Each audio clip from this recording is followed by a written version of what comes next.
Quel est l'état du monde? Quelles sont les inquiétudes des dirigeants et quelles promesses de changement grâce à l'IA? Autant de sujets que l'on va voir avec vous. Clarisse Magnin, bonjour. Vous êtes directrice France de McKinsey, donc cabinet de conseil en stratégie. Alors quels sont les risques que craignent aujourd'hui les dirigeants? Sans surprise, le risque numéro un, ça reste la géopolitique et le risque d'instabilité. Oui, alors effectivement, lors du Forum économique mondial et puis depuis, le sujet vraiment débattu, c'est la géopolitique et la géopolitique, avec beaucoup d'annonces qui sont parfois un peu déstabilisantes, notamment sur la question des droits de douane. Et donc les dirigeants, on a un baromètre de dirigeants mondiaux, que ce soit les Européens, mais les dirigeants du monde entier, mettent vraiment ce sujet de la géopolitique en numéro un dans leurs inquiétudes, puisque les entreprises aiment pouvoir se projeter. Et cette incapacité à pouvoir se projeter crée un risque. Et Donald Trump est-il toujours vu comme un président pro-business ou non? Parce que c'était la promesse juste après son élection, là depuis qu'il est arrivé en fonction. Moi, je pense que la position de Donald Trump est très cohérente avec celle qu'il a eue en 2017.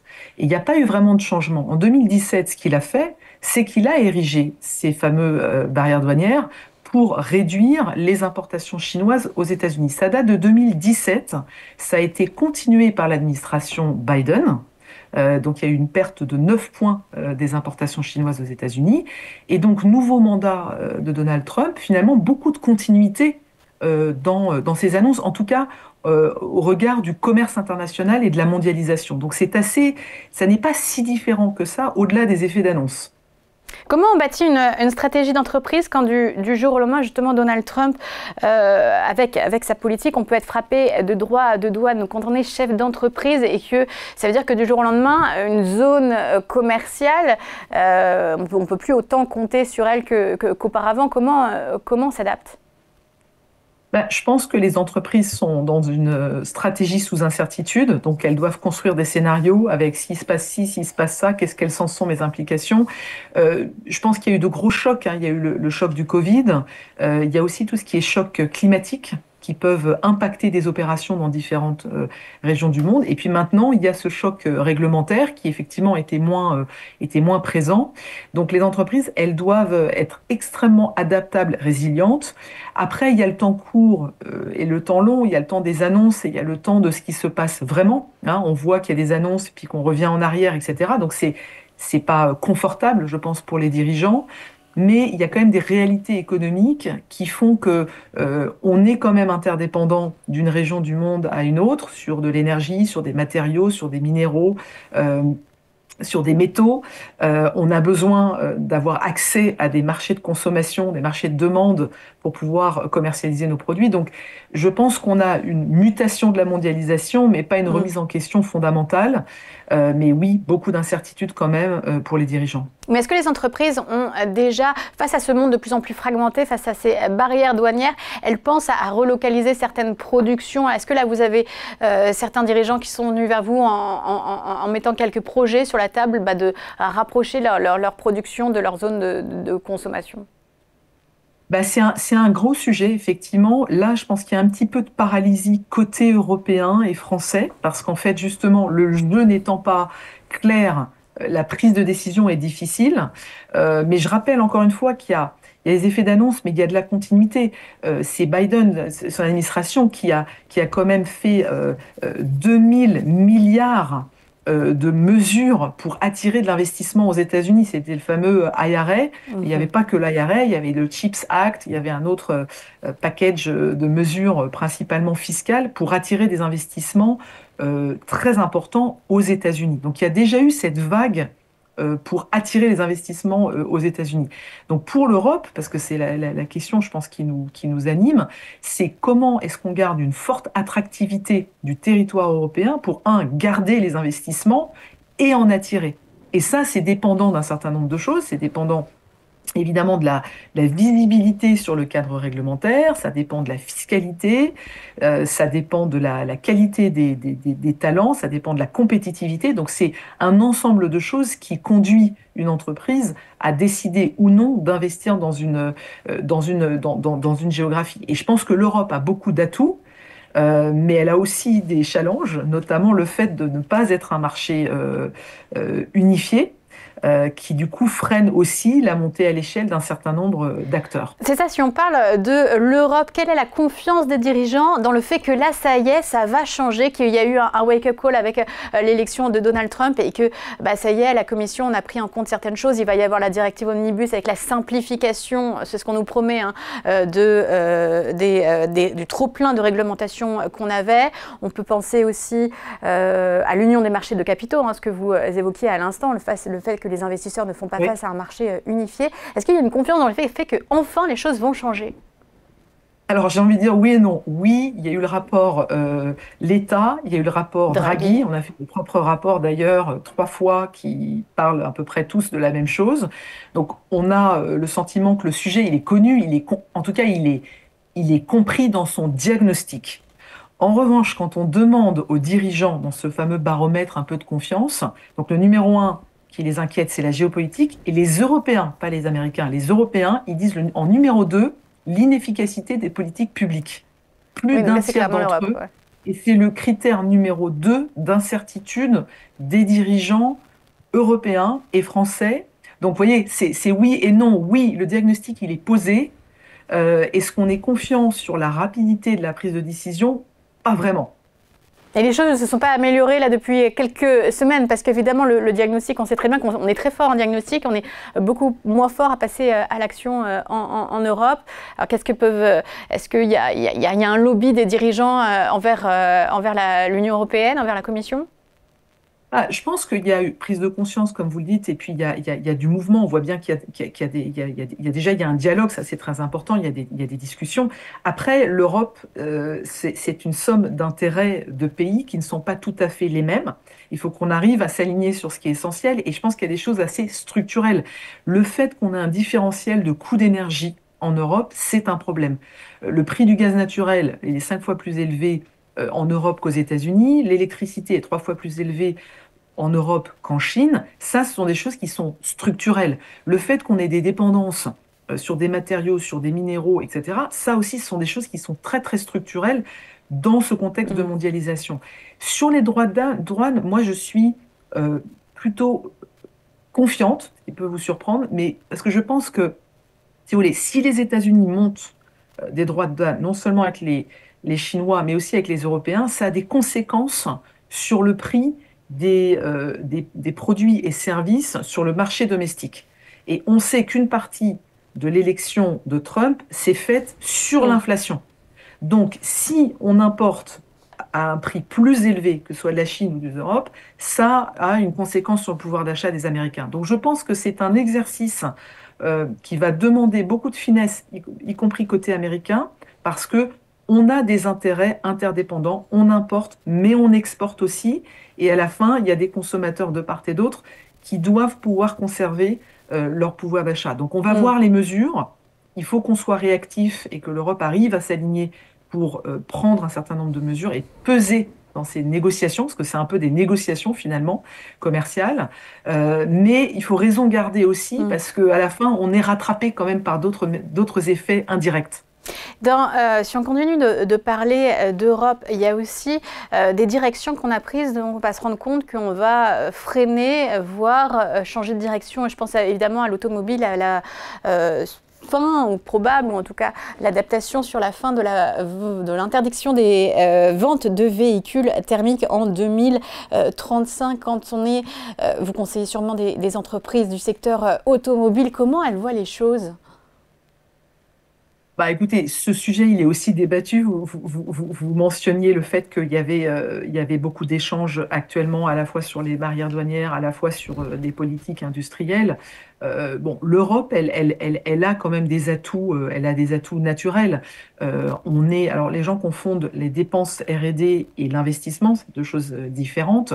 Certes, on investit moins probablement que les Américains, mais on investit quand même assez fortement. On a des savoir-faire industriels. Donc, je dirais que les jeux sont encore ouverts sur un certain nombre de sujets. Par contre, il y aura besoin probablement de pragmatisme parce que on n'a pas envie de voir des pans entiers de nos industries cœur partir pour des raisons réglementaires qui n'ont pas forcément été totalement pensées à l'aune de sujets de souveraineté, puisqu'à la fin, on est dans une mondialisation, encore une fois, qui reste extrêmement active, hein. Les échanges de biens, de services, de données, etc., sont encore très, très, très élevés, même on voit une stagnation pour la première fois depuis 10 à 12 ans. On a une stagnation quand même des échanges de biens et de services à échelle mondiale. Euh, voilà, les jeux sont encore ouverts, je pense, sur pas mal de ces sujets, Oui. et je crois qu'on peut revenir à un pragmatisme au vu des mouvements, j'ai envie de dire, un peu conjoncturels et des annonces récentes. Oui, parce que vous aviez qualifié l'Europe il y a quelques mois de champion de l'inclusivité et de la durabilité. Autant dire, dans un monde de puissants, on s'occupait de choses pas tellement prioritaires. On est passé à côté des priorités pendant longtemps. Et est-ce que ça veut dire aussi que des choses comme très importantes évidemment, comme le changement climatique, donc on voit les conséquences chaque jour, on va les mettre de côté. Comment on va réagir? Je pense que l'Europe a un modèle social et environnemental probablement le plus avancé au monde. Et je crois que la question, c'est qu'est-ce qu'il faut faire pour le défendre? Moi, je ne pense pas qu'il faille y renoncer.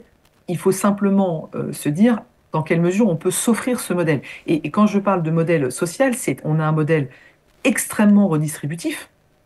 On a un modèle de mobilité sociale beaucoup plus important. Donc, quand on dit qu'aux États-Unis, il est plus facile de devenir riche du jour au lendemain, c'est faux. On a en Europe une mobilité sociale, donc un ascenseur social qui fonctionne beaucoup mieux. On a une santé qui fonctionne beaucoup mieux, etc., etc. Et effectivement, on a pris des mesures très très fortes. Alors à la fois sur la partie agriculture, sur la partie automobile, sur la partie émissions carbone en général. Il faut simplement qu'on regarde de façon pragmatique dans quelle mesure on arrive à maintenir notre souveraineté, parce que je prends l'exemple de l'agriculture, la France, elle est nette importatrice de produits agricoles aujourd'hui. Oui. Donc, par exemple, le pacte vert européen a pour conséquence de réduire la production agricole sur le territoire européen. Donc, on se rend compte qu'en fait, les mesures que l'on prend, qui sont parfois les bonnes pour la planète, ne sont pas forcément les bonnes pour nous, d'un point de vue souveraineté, et souveraineté alimentaire, c'est important. Vous parliez de l'automobile, la souveraineté alimentaire, c'est quand même dans les besoins primaires de l'être humain. Donc il faut qu'on arrive à rester à la table de cette mondialisation en étant performant, en étant compétitif, et c'est pas un gros mot de vouloir être plus productif, et c'est ça qui nous permet ensuite de défendre ce modèle social et environnemental. Donc moi je le tournerais plutôt de cette façon. On n'a pas parlé d'IA, forcément c'est un sujet je pense qui anime pas mal les dirigeants que vous accompagnez. Qu'est-ce que vous leur conseillez? Est-ce que le choix de l'IA utilisée est aussi important? On parlait de souveraineté, est-ce que vous leur conseillez d'utiliser l'IA française par exemple, celle de Mistral le chat? Écoutez, déjà l'IA, 11% des cas d'usage montent à l'échelle. Donc il y a une promesse incroyable de potentiel. Elle doit se convertir dans les chiffres, dans nos entreprises. Et aujourd'hui, c'est pas tout à fait le cas. Et c'est pas tout à fait le cas parce que pour 1 euro qu'on met dans la technologie, il faut mettre 1,5 euro dans, j'appelle ça le capital humain, c'est-à-dire vraiment l'humain, l'accompagnement, l'adoption de la technologie. Si on fait pas ça, on fait plein de cas d'usage qui sont hyper intéressants sur le papier, mais qui n'apportent pas de la valeur. Donc déjà, il y a ça. La deuxième chose, c'est que les gains de productivité sur les 25 dernières années apportés par la technologie, on les a pas vraiment vus. Et là, sur les 4 dernières années, en Europe, la productivité, elle est stable, enfin elle stagne, on va dire, et elle a même diminué en France. Donc, on croit évidemment au potentiel de l'IA, mais il y a vraiment tout un travail d'adoption, et je pense que quand on compare peut-être l'Europe avec les États-Unis, c'est peut-être là-dessus qu'il y a du travail, puisque eux, ils ont eu des gains de productivité de 1,4% par an, donc c'est très substantiel. Nous, on les a pas eu. Donc, et c'est pas qu'on est plus mauvais d'un point de vue technologique, mais c'est sur cette adoption qu'on a probablement à travailler. Et après, on a entendu tous ces chiffres de la nouvelle administration qui parlent de 500 milliards sur l'IA, donc annoncé par Trump lors du Forum économique mondial. Alors, certains doutent de la crédibilité de ces chiffres, mais ça donne quand même le vertige. Nous, ce qu'on sait, c'est qu'en 2023, l'Europe avait investi 1,7 milliard en IA, les Américains en avaient investi 23 milliards. Donc on était sur un rapport déjà hyper fort. Donc là, les 500 milliards, on ne sait pas s'ils vont vraiment se matérialiser, mais c'est vrai qu'il y a quand même une question d'investissement, de niveau d'investissement dans ces technologies. Attention, la technologie et l'adoption. Mais les questions de souveraineté, on prend ce qui est disponible sans savoir trop, Là, je pense sans que, regarder trop d'où en ça fait, vient. ce qui est intéressant, c'est DeepSeek qui arrive un peu comme un ovni. Ils disent avoir dépensé quelques millions d'euros, alors qu'OpenAI a dépensé plusieurs Milliards. milliards, dizaines, si c'est pas une centaine de milliards d'euros. Donc moi, ça m'a rendu en fait assez positif parce que je me suis dit, les jeux restent ouverts. Finalement, on peut être disrupté à tout moment et nous, on a de très très grands talents en Europe et notamment en France. Donc, on peut tout à fait tirer notre épingle du jeu sur la technologie à partir du moment où on investit. Et après, bon, bah, la capacité à avoir une IA souveraine, elle est dépendante, bien sûr, d'un cadre réglementaire, de là où est la donnée, etc. Donc, ce sont ces sujets assez complexes, hein, et aujourd'hui, c'est assez poreux, puisque DeepSeek s'appuie sur des modèles et américains et français, donc ils ont été pompés au sens propre et figuré, tout ça. Donc c'est des systèmes qui sont aujourd'hui quand même très, très, très ouverts. Un mot, Clarisse, vous fêtez vos 60 ans en France, un McKinsey, bien sûr, un McKinsey inclusif qui favorise la diversité. Votre ligne ne bouge pas, hein, parce qu'on sait que celle de vos concurrents, notamment, ou certaines d'autres grandes entreprises, ont évolué justement avec l'arrivée de Donald Trump. Ils ont mis ces programmes un peu de côté. Oui, mais nous, c'est la méritocratie, hein. Donc, par opposition à l'aristocratie, on progressait par sa naissance. La méritocratie, c'est par rapport à son mérite. Donc, par définition, quand on est une entreprise méritocratique, on a de la diversité. Bon, évidemment, homme-femme. Pour moi, homme-femme, c'est pas de la diversité, c'est la moitié de l'humanité. Mais on a aussi d'autres types de diversité, des formations académiques différentes, des types d'intelligence différents, et puis tous les types de diversité d'origine sociale, etc. Et nous, ça fait 100 ans dans le monde et 60 ans en France que notre métier, c'est de recruter des talents et de les développer. Donc, il n'y a pas de renoncement sur ces valeurs cardinales du cabinet et qui sont aussi notre conviction pour aller chercher l'excellence. Donc, ce n'est pas les programmes D&I, Affirmative Action, etc. Nous, c'est aller chercher les talents avec beaucoup d'exigences, les développer, les retenir, et ça implique d'avoir une méritocratie diverse. Merci beaucoup, Clarisse Magnin, directrice France de Merci. McKinsey. Merci d'avoir répondu à nos questions. Merci.